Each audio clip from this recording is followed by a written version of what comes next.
দর্শক এই মুহূর্তে ঐকমত্য কমিশনে আছেন সহকর্মী এস.এম. আরিফ, যুক্ত হচ্ছি তার সাথে। আরিফ, জাতীয় ঐকমত্য কমিশনের বৈঠকের আজকের বিষয়বস্তু কি আর কি বলছেন রাজনৈতিক দলের নেতৃবৃন্দরা, আমাদেরকে জানাবেন।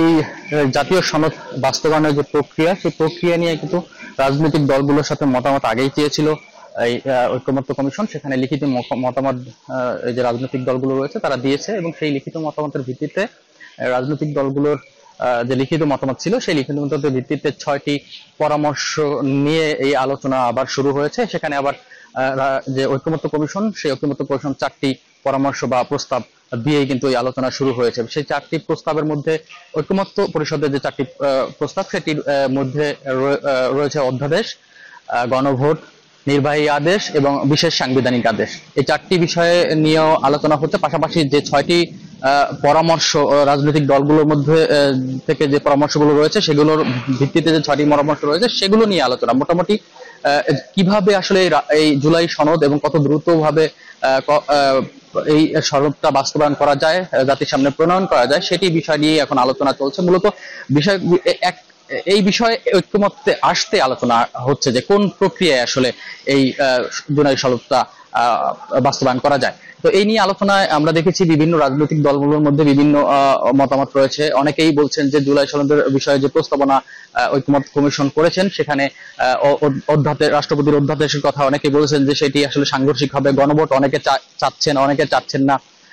বিশেষ করে বিএনপি সহ বিভিন্ন বিএনপি সমমনা যে দলগুলো রয়েছে তারা বলছেন যে এই গণভোট বা অন্যান্য বিষয়ে না গিয়ে রাষ্ট্রপতির আদেশের মাধ্যমে যেগুলো করা যায় সেগুলো বাস্তবায়ন করা এবং সাংবিধানিক বিষয়গুলো যেগুলো রয়েছে সেগুলো আসলে পরবর্তী নির্বাচিত সরকারের হাতে দেওয়ার পক্ষেই কিন্তু এই বিএনপি সহ সমমনা দল। এইদিকে আসলে অন্যান্য দলগুলো যারা রয়েছে তারাও আবার অনেকে ভিন্ন মত রয়েছে। অনেকে বলছেন যে গণভোট আকারে এটা করা যেতে পারে, এবং আবার অনেকে বলছেন আসলে 106 যে অনুচ্ছেদটা রয়েছে সংবিধানে, সেখানে রাষ্ট্রপতি আসলে কিভাবে এই যে জুলাই সনদটা বাস্তবায়ন করা যায় সেটি কিন্তু বাস্তবায়নের জন্য যে আইনের কাছে, বিশেষ করে বিচার বিভাগের কাছে সেটিকে আসলে প্রস্তাবনা চাইতে পারে, সেটিও আসলে রয়েছে এই প্রস্তাবের মধ্যে। তো আসলে এখন পর্যন্ত কোনো ধরনের ঐকমত্যেই আসলে পৌঁছানো যায়নি। এখন বিরতি চলছে, বিরতির পর আবারও হয়তো আলোচনা শুরু হবে। সেই আলোচনা কতটুকু চলে, এবং আমরা যতটুকু জানতে পেরেছি দলগুলোর সাথে কথা বলে তারা বলছেন যে একদিনে এই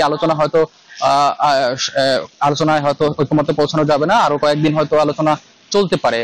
তো একটি বিষয়, যখন এই আলোচনা শুরু হয় তার আগে কিন্তু এই ঐকমত্য কমিশনের সহসভাপতি আর ইলিয়াস তিনি কথা বলেছেন।